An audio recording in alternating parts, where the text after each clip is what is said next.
This is a stage hypothesis. I'm going to claim that we develop the highest levels of literacy, and all of you have done this, by going through 3 stages, and we all go through these stages. The first stage, stories. Lots of stories.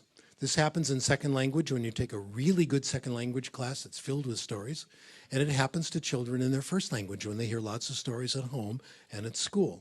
Stories are much better than formal instruction.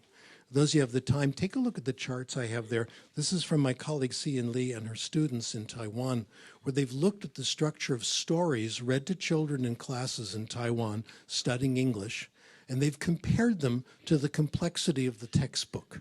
No contest.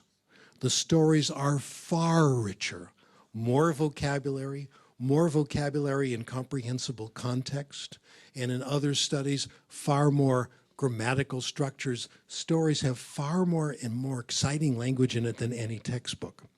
So stories is the first. Stories then gives you the incentive and the competence to do free voluntary reading. That's the second stage.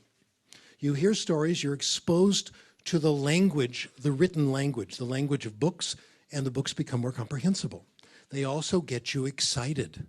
The teacher reads Charlotte's Web to the class. The first 2 chapters. The book disappears from the school library, disappears from the bookstores, and you know the rest. Free voluntary reading is stimulated by stories.